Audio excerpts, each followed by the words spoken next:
अस्सलाम वालेकुम। आज हम थर्ड लेक्चर जो है वो पेज नंबर 53 से स्टार्ट करेंगे, क्योंकि इससे पहले जो है वो मैंने आपको पढ़ाया हुआ है, तो दरमियान वाले जो हैं टॉपिक्स वो फिर किसी दूसरे लेक्चर्स में हम उसको डिस्कस कर लेंगे बाद। मैं अब ये चाह रहा हूँ कि मैं आगे आपको इसको कंटिन्यू करवाऊँ। आज हमने देखना है 3.1.8 एंटरिंग ऑफ फार्मूला। कि हमारे पास एक एक्सेल की शीट में डेटा को एंटर करना, उसके बाद उसके ऊपर फार्मूला अप्लाई करना, वो कैसे पॉसिबल। अब formula is an equation that performs a calculation. Formula जो है वो एक इक्वेशन है जिसको हम परफॉर्म करते हैं कैलकुलेशंस के हिसाब। और कोई भी इक्वेशन इस दुनिया में ऐसी नहीं है कि जो हमारे पास इज इक्वल से शुरू ना हो। यानी इक्वेशन की जो फर्स्ट कंडीशन है वो ये है कि it starts with is equal sign.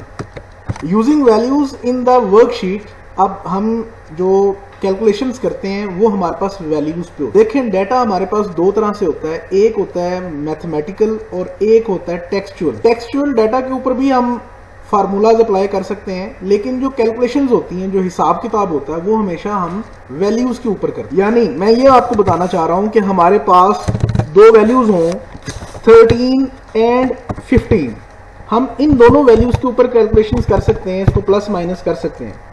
लेकिन हमारे पास दो नाम हो, जैसे मलाइका और निगारिश, दो नामों को हम आपस में प्लस या माइनस नहीं कर सकते। तो कैलकुलेशंस जो हमारी होती हैं वो हमेशा मैथमेटिकल वैल्यूज के ऊपर होती हैं।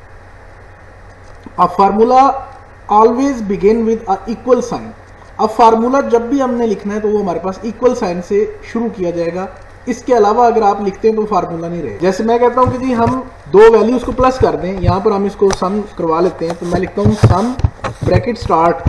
अब ब्रैकेट स्टार्ट जैसे ही मैंने ऊपर को मूव किया तो उसने देखें उसको सम में लिखा रहने दिया। लेकिन अगर इसको हम यहां पर चेक करें दूसरी सूरत में कि इज इक्वल का साइन हम लिखते हैं और फिर सम लिखते हैं, ब्रैकेट स्टार्ट करने के बाद अब हम इन सेल्स को सिलेक्ट कर सकते हैं। देखिए, पहले एक सेल को सिलेक्ट किया, फिर दूसरे को सिलेक्ट किया, ब्रैकेट क्लोज की, एंटर किया, तो देखिए उसने हमें यहाँ पर उसका आंसर दे दिया। अगर हम इज इक्वल के बगैर लिखेंगे सम, तो वो जस्ट टेक्स्ट लिखा जाएगा, उसके ऊपर हम फार्मूला अप्लाई नहीं कर सकते।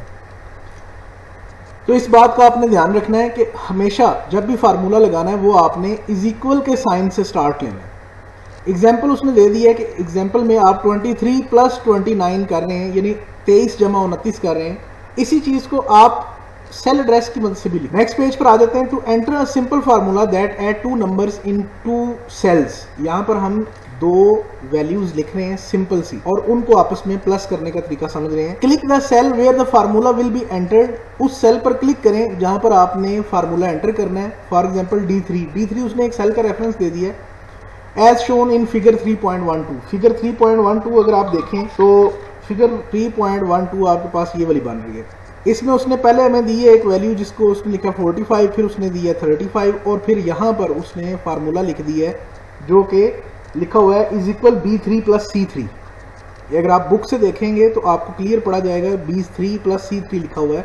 तो आप जैसे ही इसको लिखते हैं और उसके बाद एंटर करते हैं तो आपको इसका यहाँ पर सम लिखा हुआ नजर आ जाएगा फार्मूला की जगह। Type the equal sign to let Excel know a formula is being defined. Is equal का वही बात दोबारा बता रहा है कि इज इक्वल के साइन को आपने लिखना है जिससे एक्सेल को पता चल सकेगा कि जी आप एक फार्मूला शुरू करना चाह रहे हैं। Click on the first cell containing a number. उस पहले सेल पर क्लिक करें। पहला सेल कौन सा है आपका? ये 45 वाला। इसके ऊपर आपने क्लिक करना है तो वो पता चल जाएगा कि उसको कि वो इसने ये वाला सेल सेलेक्ट किया है, वहां पर B3 लिखा हुआ आएगा। जैसे ही आप इसके ऊपर दूसरे सेल पे क्लिक करेंगे 35 वाले पर, तो वहां पर C3 लिखा हुआ आ जाएगा, जिससे एक्सेल को पता चल जाएगा कि आपने इन दो सेल्स के अंदर मौजूद जो वैल्यूज हैं वो अज्यूम की हैं, इसका आप सम लेना चाहते हैं। Press the addition button. अच्छा, अब यहाँ पर वो एक और तरीका आपको बता रहा है। जैसे मैंने आपको यहाँ पर फार्मूला बताया 28 वाला, इसको अगर आप यहाँ पर देखें इसके फार्मूला बार में तो लिखा हुआ है is equal some bracket start G2 G3। अब ये G2 है, ये G3 है, ठीक है जी। अब इसको उसने एक और तरीके से परफॉर्म किया। वो क्या है कि उसने लिखा है इज इक्वल का साइन लगाया, पहली वैल्यू पे क्लिक किया, प्लस का साइन डाला, दूसरी वैल्यू पे क्लिक किया, एंटर कर दिया। देखें आंसर इस तरह भी वही आ रहा है। लेकिन ये एक बेहतर तरीका नहीं है। अगर आपके पास ज्यादा वैल्यूज हैं तो फिर आप सम को ही इस्तेमाल करें, इस तरीके से भी काम आपका हो जाता है। वैसे अगर आप एक और मैं आपको सिंपल सा फार्मूला बताऊं कि अगर आप इनका सम देखना चाह रहे हैं तो दो वैल्यूज को सिलेक्ट करें, तो नीचे ये जो टास्क बार है इसमें इसकी एवरेज, इसके नंबर्स यानी कि कितने नंबर हमने सेलेक्ट किए हैं और उसका सम, वो हम यहाँ पर भी देख सकते हैं। लेकिन ये फार्मूला नहीं है। फार्मूला एक्चुअल उसका जो है वो ये है कि is equal some bracket start और फिर सेल रेफरेंसेस और फिर ब्रैकेट क्लोज के बाद एंटर कर दें। समझ आ गई बेटे? Click on the second cell containing a number. अब दूसरा सेल उन्होंने कहा है कि उस पर सिलेक्ट करें और फिर लास्ट में क्या करना है, प्रेस एंटर। एंटर की करनी है ओके के लिए और वो आपको उसका आंसर दे दे। सेकंड वो हमें बता रहा है मैथमेटिकल ऑपरेटर्स। वो क्या होते हैं वो आप देख लेते हैं। The following mathematical operators are used to perform different operations in formula.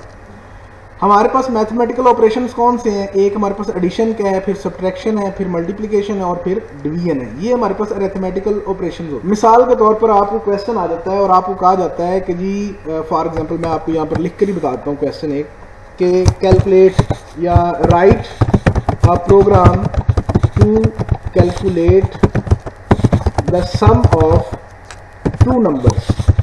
अब इस क्वेश्चन में अगर आप देखें तो इसमें लिखा हुआ है write a program to calculate the sum of two numbers. आपको बात समझ आ रही है?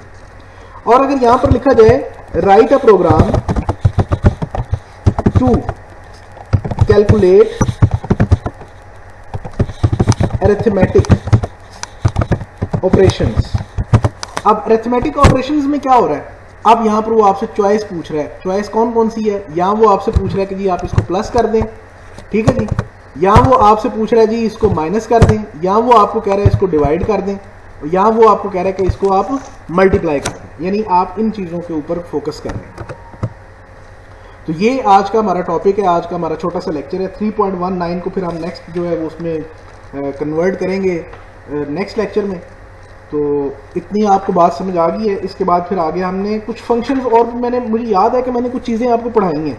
मुझे एक्यूरेट आप बता दें कि लास्ट हमने कहाँ तक पढ़ा था, उसके बाद मैं इन लेक्चर्स को कंटिन्यू करूं ताकि बच्चों का जो टाइम है वो बच सके, वो वेस्ट ना हो। बाकी जो चीज़ें हमारी रह रही हैं यानी कि जो मैंने आपको पहले करवा दी हुई हैं उनके लेक्चर्स जो हैं वो बाद में बनाकर आपको सेंड कर।